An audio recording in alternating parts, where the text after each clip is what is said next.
तुम्हाला एक मुलगी आहे, सुशिक्षित, सुंदर, संस्कारी, पण काही केल्या तिचं लग्न ठरत नाही. कधी बोलणी जमत नाहीत, कधी अचानक मोडतात आणि आई वडील म्हणून तुम्ही मनोमन काळजीत पडतात.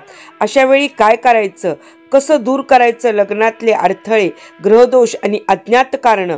मित्रांनो, आजच्या या उपाय करा आणि लग्न जमवा या खास मालिकेच्या तिसऱ्या भागात मी सांगणार आहे मुलीच्या विवाहासाठीचे 10 विलक्षण उपाय, जे तुमच्या घरात लग्नाची घंटा लवकर वाजवू शकतात. तर चला, आजचा हा भाग शेवटपर्यंत नक्की पहा.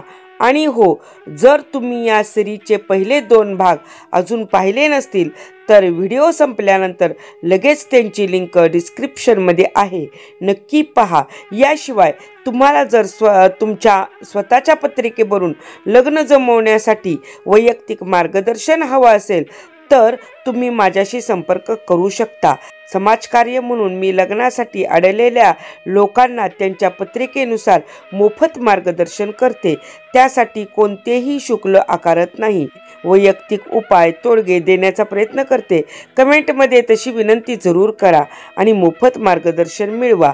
व या पुढील काही व्हिडिओ लग्नाचे उपाय सांगणारेच असतील, त्यांचाही लाभ जरूर घ्या. चला पाहूया आता काही उपाय.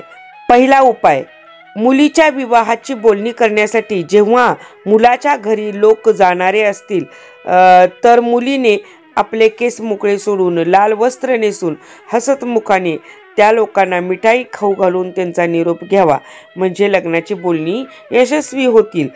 दुसरा उपाय, ज्या मुलींचे विवाह होत नसतील त्यांनी शुक्ल पक्षातील प्रतिपदेस सकाळी स्नान करून राम आणि सीताच्या एकत्रित फोटोची षोडशोपचारे पूजा करून फोटोसमोर बसावे. नंतर पुढील चौपाईचे 8 वेळा पठण करावे.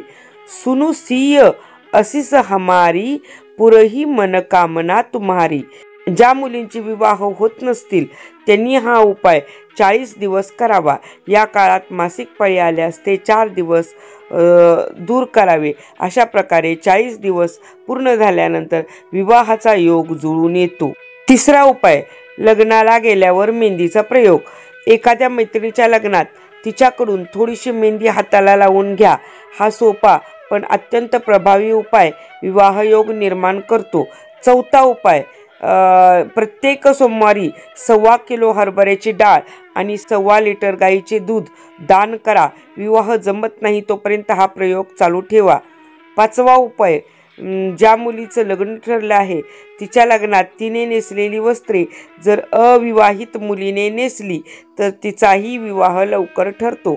6वा उपाय, पौर्णिमेतला वडाच्या झाडाला 108 प्रदक्षिणा घातल्यास विवाहातील सर्व अडथळे दूर होतात. गुरुवारी वड, पिंपळ आणि केळाच्या झाडांना पाणी घालावे. 7वा उपाय, गुरुवारी स्नानाच्या पाण्यात थोडी हळद किंवा केशर टाकून आंघोळ करा. गाईला हळद, गूळ, डाळ खाऊ घाला. ही गुरुवारची साधना विवाह सिद्धीस मदत करते. 8वा उपाय, मंगळ दोष किंवा कुंडलीतील अडथळे असतील तर मंगळवारी मंगलचंडिका स्तोत्र आणि शनिवारी सुंदरकांड पठण करावे. 9वा उपाय, अमावस्येला बाभळीच्या झाडाखाली जेवणाचे ताट ठेवावे. पितृपीडा निवारक स्तोत्र वाचावे. पितर प्रसन्न झाल्यावर विवाहातील अडथळे दूर होतात. 10वा उपाय, लग्न ठरलेल्या मुलीच्या लग्नातील गौरीहर पूजा झाल्यानंतर तो गौरीहर आपल्या घरी आणून पुजावा. लवकरच विवाह ठरेल असा अनुभव कित्येकांनी घेतलेला आहे. तर मित्रांनो, हे होते विवाहासाठीचे 10 प्रभावी उपाय. शुद्ध श्रद्धेने, नियमितपणे आणि संयमाने केल्यास परिणाम नक्कीच मिळतात. या मालिकेतील माझे पहिले 2 भाग लग्न लवकर होण्यासाठी उपाय नक्की पहा, कारण प्रत्येक भागात वेगळे रहस्य आणि उपाय आहेत. पुढच्या भागात आपण पाहणार आहोत जन्मकुंडलीतील विवाह बाधा आणि त्यावर शास्त्रीय तोडगे. म्हणून व्यंकटेश चॅनेलला सबस्क्राईब करा आणि पुढील घंटीचे आयकॉन चिन्ह दाबा, म्हणजे पुढचा व्हिडिओ तुमचा चुकणार नाही. आणि कमेंटमध्ये जरूर लिहा या उपायापैकी कोणता उपाय तुम्हाला आवडला, तुम्ही कोणता करणार आहात. धन्यवाद. पाहत राहा, उपाय करा आणि लग्न जमवा, कारण श्रद्धा आणि प्रयत्नांनी प्रत्येक विवाह योग उजळतो.